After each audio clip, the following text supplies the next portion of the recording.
Let's go back and start it again. So the title of today's Shiur is Haboyim Mitzrayma. Haboyim Mitzrayma means the secret of 12 and 70. That's really a better title. The secret of 12 and 70. In order to understand, begin with a simple question that all Meforshim ask. The Parsha starts, this week's Parsha, and again, usually I do Parsha rewind. So I'm really going through Vayechi, but I'm going to link it to the first section, the very first section of Shmos, for a very simple reason. There's a Vav that connects them. The Parsha begins, Ve'ele Shmos, B'nai Yisrael, Haboyim Mitzrayma. And every one of the major Meforshim, or Chaim, everybody, all the classic Meforshim, pretty much, are concerned with what's the Vav, because Vav always is Vav HaChibur, it's connecting something previous.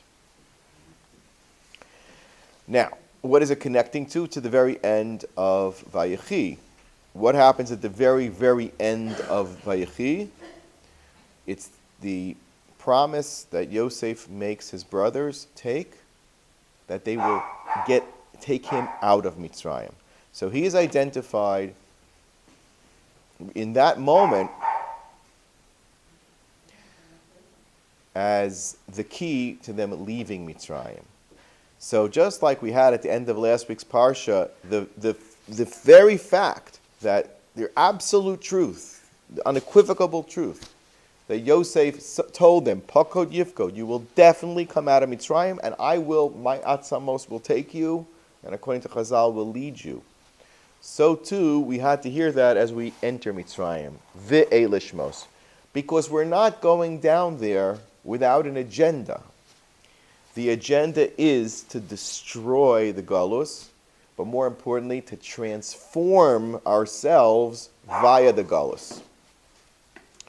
So Galus is, in a sense, not negative. It is a derech for us to be transformed to the next stage of our life.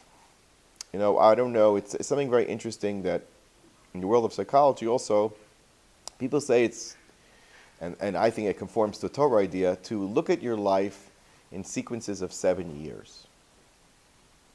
What happened to me between age 0 and 7? What happened to me between year 7 and 14, 14 and 21, 21 and 28, etc.?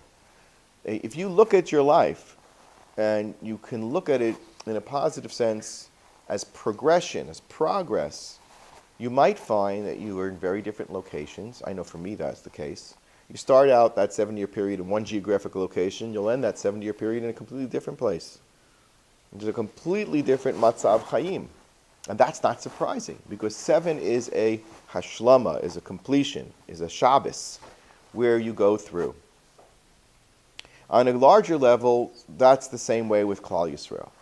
Klal Yisrael is constantly going through renewal and transformation, and that's why we always focus, as we have, on the number 7 as the key number for Klal Yisrael.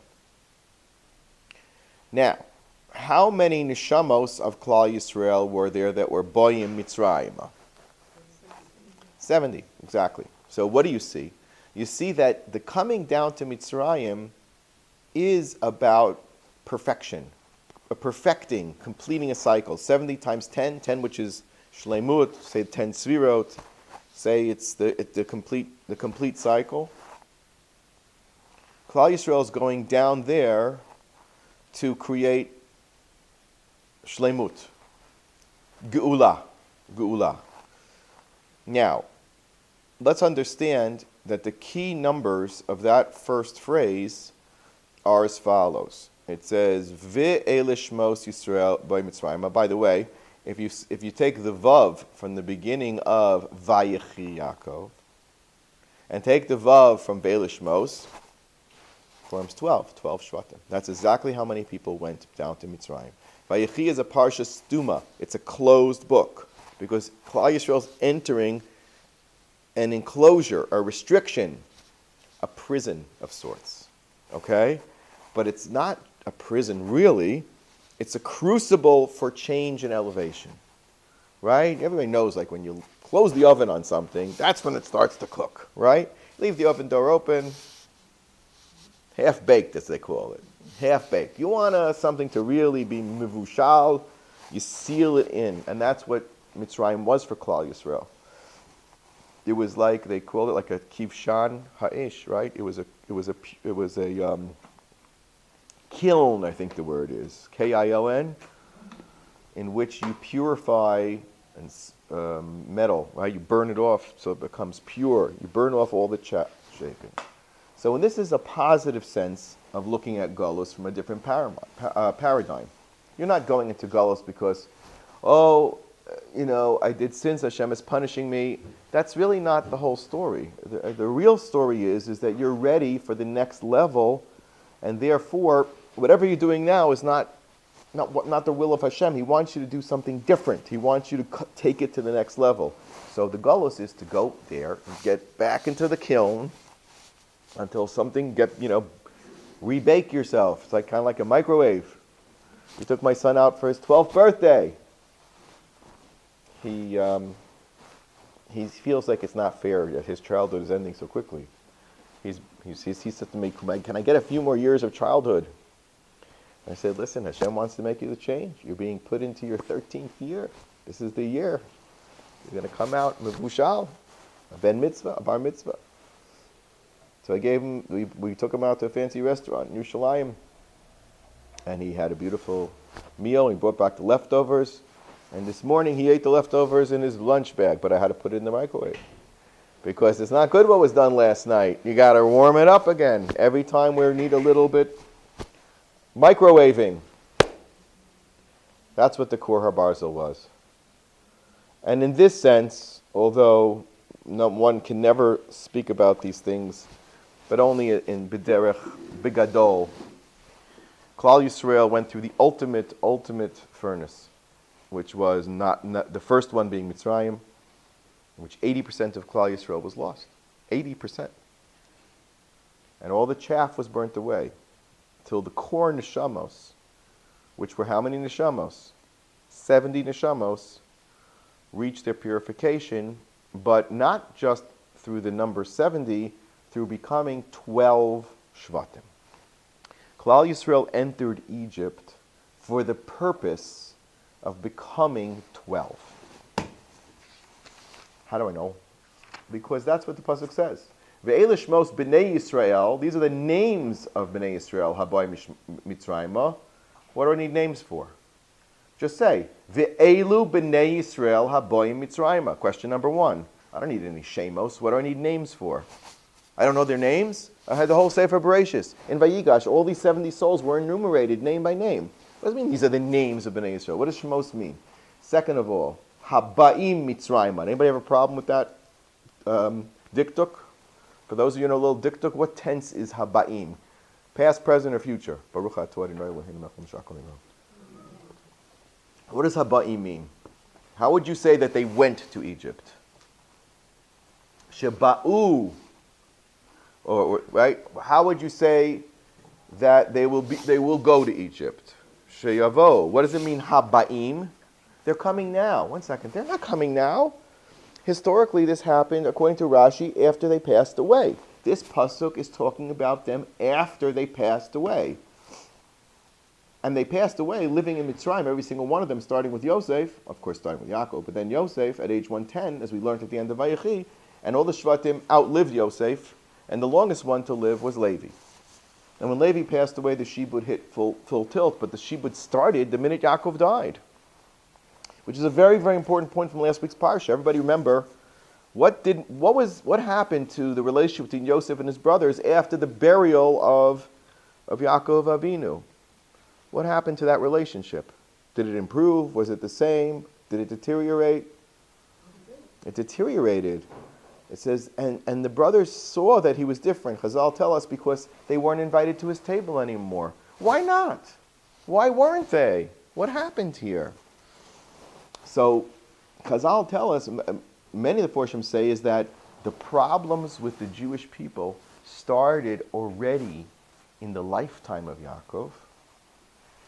And no, they gave them a pass out of respect for Yaakov. But once Yaakov died, everything started to unravel.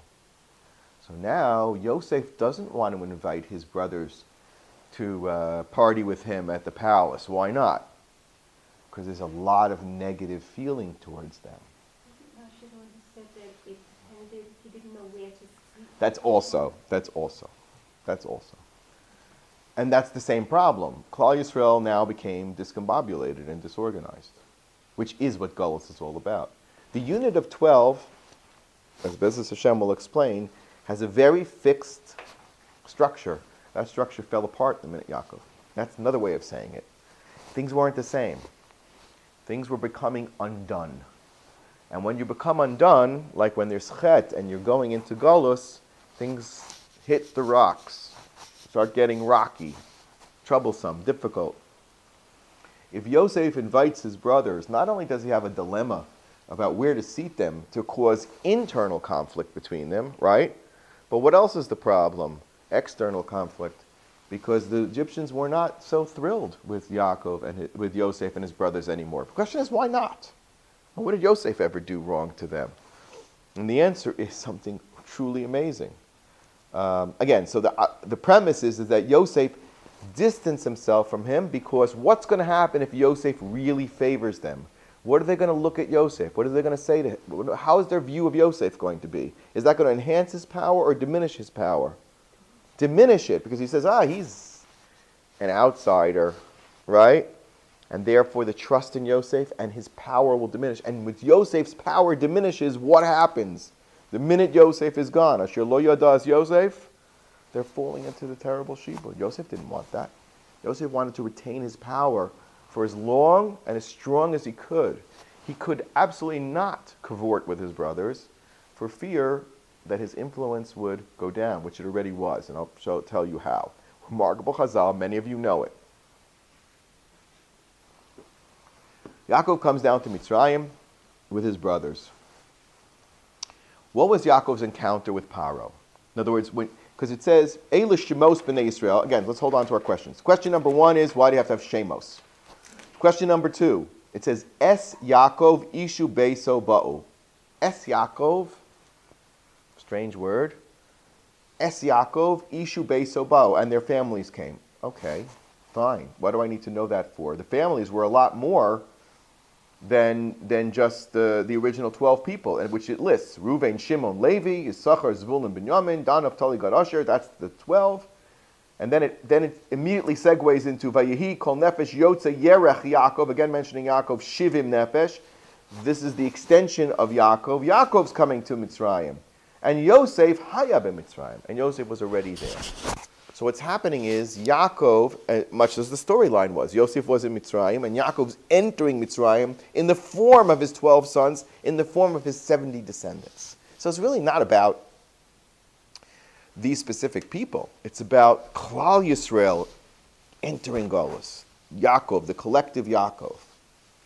And Yaakov is always the name of Golus, which Yisrael is more a different type of name, which comes later, as we'll see. So when Yaakov comes to Golus in the first stage, he meets Paro. Has a nice conversation with Paro. What do they chat about? So Chazal tell us that there were three parts of the conversation. Yaakov comes in, if you remember your Rashi, and he greets Paro like you would greet anybody else, like you would greet a monarch, deferential respect. So he blesses Paro when he enters. Then they have a little conversation. Paro asks him one question that's recorded in the Torah. Maybe he asked him a lot more, but there's one question. What is the question that he asks Yaakov? Kama yemei shnei chayecha. Tell me about your magnificent life. Now, he knew it was a magnificent life, because what happened the minute Yaakov crossed the border and, passed over the Nile River? Bracha came. The famine was over because the banks started to overflow. Right? Hence, Yosef was negotiating with them over giving them grain to plant. Plant what? If The only way you can understand the drought in Mitzrayim is that there was no water. It's like Lahavdil drought, there was just not enough water to irrigate the whole land. But now that was back by virtue of Yaakov's arrival. Paro says, awesome, what a performance. I thought Yosef was good. You're 10 times better. Tell me about yourself. Now, if Paro's, who represents the kiln. In fact, I found something really scary yesterday. I couldn't help myself. I bought a sefer about the afterlife in Gehenna. This is my hobby. I collect. I have to hide them and bring them in the house because my wife told me that I can't buy any more books until I read every single book that I have. But of course, this is my weakness, and so of course I bought it, and another one too. But it says there, something I did not know, that Paro works in Gehenna. He's got a job. Like, we're wondering what happened to him after he lost his whole kingdom. He went, like big leaders, like Henry Kissinger becomes a consultant. Lahavdil. He's 90 years old. He's consulting the whole world. But so Paro too. He's a consultant for Gehenna. He's down there in Gehenna, and he's making sure that nobody gets out of their places. Can you imagine? Now, so Paro has an idea. If he sees Yaakov, Yosef brought him immense wealth. Yaakov solved the drought just by showing up. What do you think the intention of Paro is vis-a-vis Yaakov? Does he want Yaakov to stick around? Yeah. Does he want Yaakov to maybe come and hang out with him in the palace like Yosef did? Yeah, you bet. Does Yaakov want any part of being anywhere near Paro? No. So they have an interesting conversation. Yaakov's response, which most of the Meforshim have real trouble with, and even in certain Mamari Chazal he's criticized to the extent that they say 33 years of his life were taken away because of that conversation. He only lived to 147. He should have lived to 180, which is what his father did. Right? What happened here is Yaakov said the following: Ma'at v'royim hayu yemei shnei chayai. My life was no big deal. It was not a great success. V'lo hisigu es yemei shnei chayei avosai b'yemei megureihem. My fathers, Avram and Yitzchak, they were spectacular. They had chiyus, right? All right? But I was a ger, right? I was wandering. I was running from Esav. I was running from Lavan. I'm running here. I was running from the problems with Dinah. I was running from the problems of Yosef. Ma'at v'royim hayu yemei shnei chayai. V'lo isigu es yemei shnei chayei avosai b'yemei migureihem. I heard from my old mashgiach when I was a real young boy, yeshiva bacher, first year in Eretz Yisrael, and he said, there's two verbs there, lagur and lichiot. He said, lagur means, I'm hanging around, you're a stranger. How does a stranger feel in a society? Strange, not integrated, not central to the point. Rav Soloveitchik Zassal said that geula means you go to the center of your existence. You have a name. Eila Shmos b'nei Yisrael by Mitzrayim. You're a somebody. Anshe Shem. The Jews, even in Golus, were not Gerim fully. They had Shemos. When somebody has a name, means a reputation precedes them, means they're an ish, they're a person. That's what it means the 12 souls came down, that they were Anshe Shem. That had tremendous importance. But when Yaakov played himself down to Paro and said, Mat v'royim wasn't so great. V'lo isigu es yemei shnei chayei avosai. You may have heard of Avram. Avram came to Mitzrayim, right? You may have heard of the great Avram. That was like that was somebody. That was somebody worth having in the palace. But me, please let me go back to Eretz Goshen. And as if to reinforce the point, Yaakov is basically saying, leave me alone. I want to go to Eretz Goshen and learn with my grandchildren and set up a yeshiva and create our chiyus, our life that's going to survive this gullus, set the foundations of life that's going to survive the gullus. And I'm not coming to you, Paro. So what does he do? He gives Paro exactly what he wants in 1 second. Vayevarcheu, vayifein vayetze min Paro. You know, when you don't turn your back on Paro. Usually when people walk out from, an audience with the emperor of the world, do you just go, okay, see you around, turn around and walk out the door? You kind of take a few steps back, maybe you bow, maybe you take leave in an honorable way till you're considerably out of sight, and then you turn and walk away. Yaakov turns his back on him and walks out because he gave Paro what he wanted, and Paro knew it. He gave what? What do Chazal say Yaakov's bracha was to Paro when he left?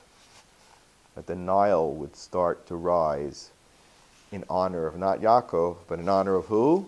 Paro. Isn't that what Paro wanted? Paro wanted to know that his great wealth and power would extend. He became the king of the Nile, literally, like the Navi says about Paro. He says, I'm the maker of the Nile. Well, hey, if it comes up to your feet every time you come there and does your bidding, you would think that you're a big shot too. Why in the world did Yaakov do that? In fact, what he did was he got Yosef fired. Because up until now, Paro needed Yosef for the bracha. He didn't know how to solve his problems. What if there's going to be another drought? I better keep Yosef around because he's the only guy that's going to be able to put that system together to save us.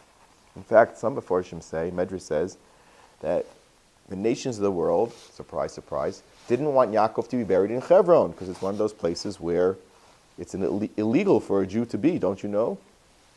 That it's a war crime.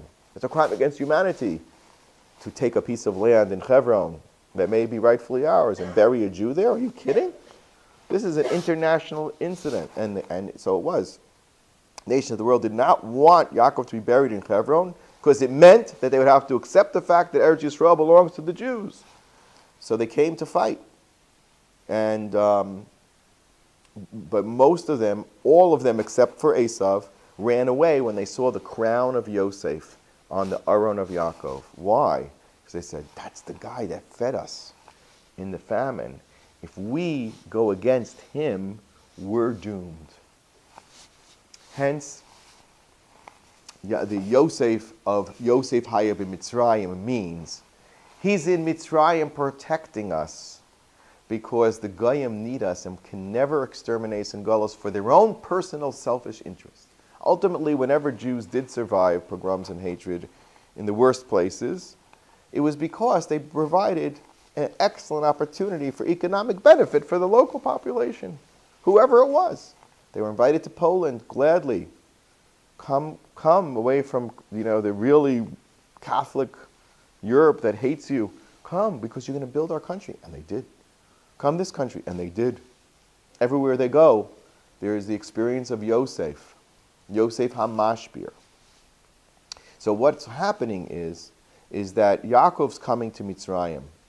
He diminishes the power of Yosef by giving Paro the control of the Nile.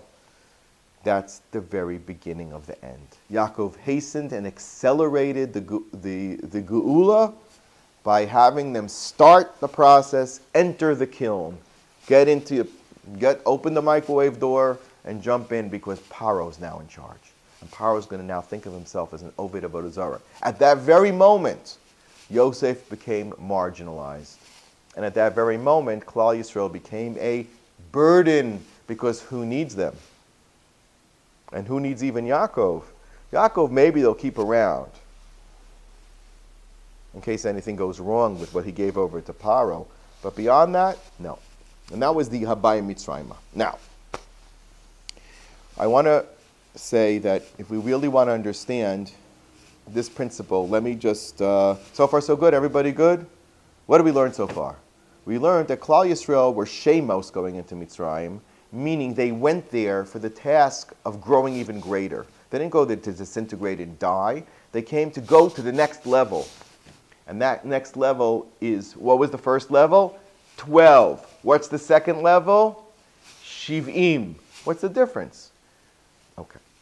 The difference is this. Shiv'im corresponds to what? When you say Shiv'im, if there are 70 primary Jewish souls resting on the 12 foundations of the Shvatim, which is the full expression of Yaakov. You know what?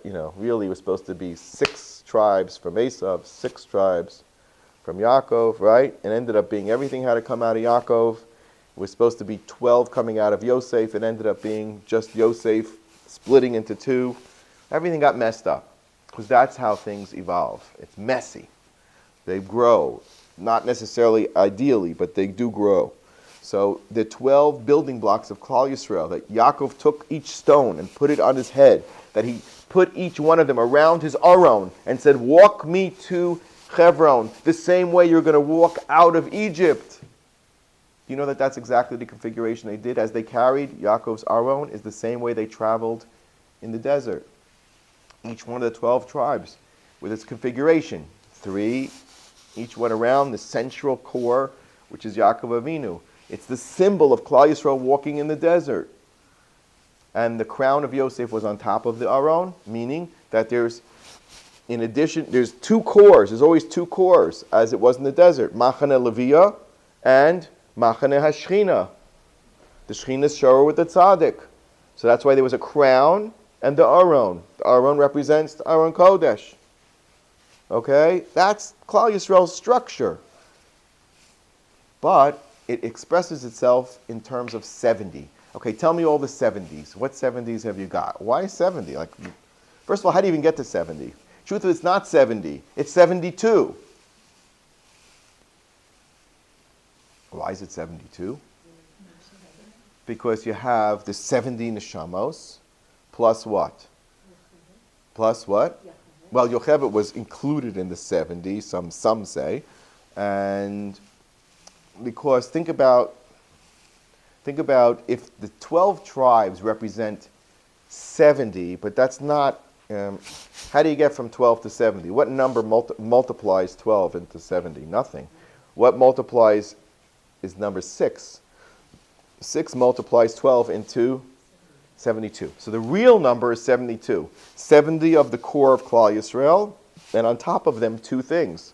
One is the Machane Leviyah, and which includes everything related, right, to the like Moshe Rabbeinu and Moshe Rabbeinu's service of Torah, and then there's the Machane Kahuna, or the Machane of the Shechina, on top of that. So you have Kohen, Levi, Yisrael. So Yisrael really is the 70 plus the Leviim plus the Kohanim. Get it? So it's always 72. 72 could also represent Hashem, so to speak, because the Kohen really isn't his own person. A Levi represents Klal Yisrael's ambassador to Hashem, right? Like Moshe Rabbeinu went up and got the Torah for us, right? But he represented Am Yisrael. Who does the Kohen represent? The Kohen represents Hashem's interaction with Klal Yisrael, right? Like you have 2 ambassadors that meet from 2 countries, right? The ambassador is not the country. The ambassador is representatives of that country. And then when the 2 ambassadors sit together, it's Ke'ilu, the 2 countries are meeting together. Now, listen to this. This will mind-boggle you. Mind-boggle me anyway. When you take a cube, how many, or any dimension in our world as we know it, how many sides are there in a cube? There's always 6 sides in a cube. Okay? So you have to view that each shevet is a cube. Okay? Because it takes up, it has to do with makom. It's physical people in a physical place. So that's the dimension of 6. So if there are 12 tribes, times that they exist in the real world, that means that there's these concepts of the Kohen Levi, these concepts of Torah, these concepts about Hashem coming into the world are coming into an actual structure, a 6-sided structure, a 3-dimensional structure. How many points are there on each cube? How many edges do you have? How many new points do you have on each cube? Like, do we have a cube here? I think about a cube, right? You have 4 points on top, 4 on the bottom. Any more? No. No. Right? Every cube has 8 points. What does 8 represent? Going from 7 to 8. But points are nothing. Points are theory. You understand? They're just a point. They're not a side. So what is a cube? A cube is the 8, which is Lamala min HaTeva, interfacing with the 6-sided world. The 6 days of the week intersecting with the 7. Okay? So in a Ruchani sense, and this is according to the Kabbalah, the need to have the structure was so that there could be a place, a container, for the Or of Hashem to come into a physical world. That's what it means. Shmos b'nei Yisrael abai Mitzrayim. Shmos. We know what the word for a noun is in the Hebrew language? A shem davar. Shem and davar, right? Now we say in Ashrei, Tzadik Hashem b'chol, finish the pasuk. Tzadik Hashem b'chol devarav, v'chasid b'chol ma'asav. Always the dvarim precede the maaseh, the speech. Kriyat Shem. If you can't use language to say, this is a box, then you cannot communicate ideas. You can sit here, I can think about a box all day long, but you're not going to know what I'm talking about. If I want to get through to you, I have to be able to call it a name. It has to have a noun. It has to come into some reality. Okay. So Shemos is concepts coming into reality, which is the idea of Keter coming into Dibur, which is why Mitzrayim represents Galut HaDibur. Because if what you say doesn't matter, that means you're in Galus. You have no words. Okay? So there's nothing to say. When Yosef is at the height of his power, did he have command of language? How many languages did he speak to Paro, to dominate Paro? All 70 languages, representing all 70 nations, right? He knew it all. When Klal Yisrael goes into the Golus, we don't even have, how many languages do we have? One. Just Lashon Kodesh. Just our own cube. Because we're not connected to any other cubes. That's what Golus means. The cubes, instead of being part of a larger mosaic and tile, become broken down and isolated. And that's what happens when a person is in the kiln. They're not expressive. So the ability to speak and thank Hashem and have your words matter, and if it doesn't happen, then you're in Golus. And any place where your words make a difference, think about, where do our words make a difference? Where do our words make the most difference? Where do our words make a difference? To whom do what you say makes a difference? What's that?